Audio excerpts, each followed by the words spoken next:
Melania arrive en salle aux États-Unis le 30 janvier. Le documentaire financé par le patron des Amazon devrait rapporter au moins 28 millions de dollars à la First Lady.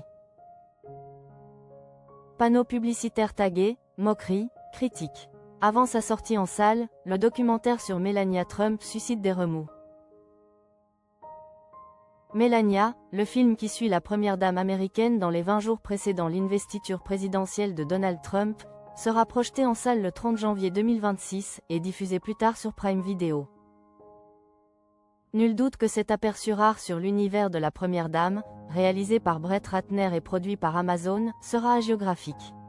D'autant que Melania Trump aurait eu un contrôle créatif sur certains éléments, notamment sa représentation à l'écran et les thèmes mis en avant. Pour la First Lady, le documentaire s'inscrit dans une stratégie de communication plus large. En 2024, déjà, elle avait publié ses mémoires, détaillant sa carrière de mannequin, son mariage avec Donald Trump et ses années de première dame, dans la pure tradition de celles qui l'ont précédée, Michelle Obama en tête. Le livre s'est hissé dans le classement des meilleures ventes aux États-Unis dès sa sortie. Cette fois, elle s'attaque au grand écran avec une projection dans environ 1500 salles aux États-Unis et 5000 à travers le monde. Le film est distribué dans 27 pays, mais pas en France. La campagne publicitaire s'étale partout, avec des affichages sur des sites emblématiques comme le Dôme de Milan en Italie, Piccadilly Circus à Londres, et même la Sphere de Las Vegas.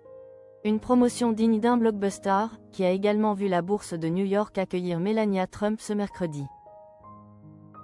Des avant-premières doivent avoir lieu dans 20 villes américaines le 29 janvier 2026. Et le documentaire a également été présenté à la galaxie trumpiste lors d'une soirée Trump Kennedy Center, en présence du président, de son épouse et d'un parterre de fidèles. Une soirée qui fait tache, alors que le pays reste encore sous le choc de la mort d'Alex Pretty, tué par des agents de police à Minneapolis.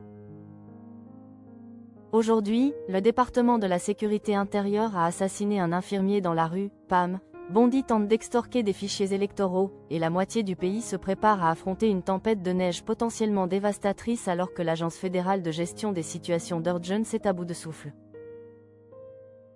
Et que fait le président?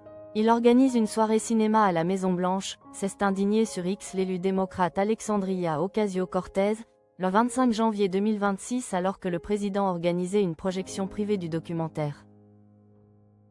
Sur les réseaux sociaux, critiques et parodies circulent aussi, ainsi que des images de panneaux publicitaires dégradés, sur lesquels Melania Trump est comparée à Eva Braun, la compagne des Hitler, ou traitée de garce.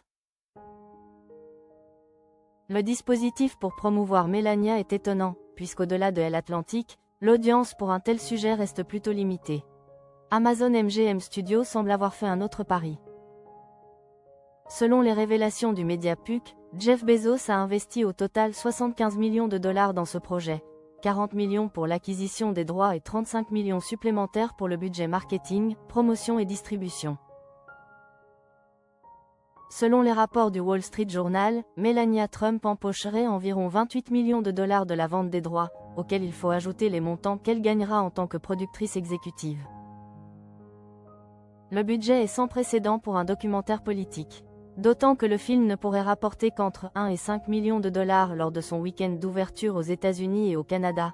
Les prédictions diffèrent en fonction des cabinets d'études. Un rapprochement entre Bezos et Trump.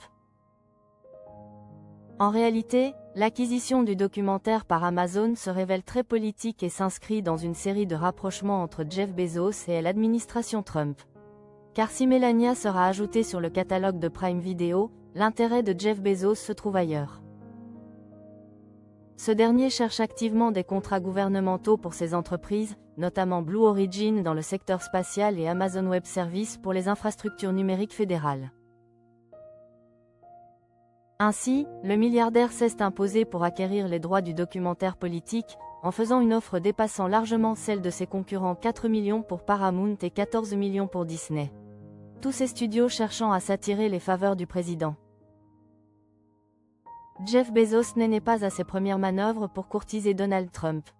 En juillet dernier, le Washington Post, propriété de Bezos donc, avait censuré un dessin satirique critiquant les milliardaires de la tech faisant les yeux doux au président américain.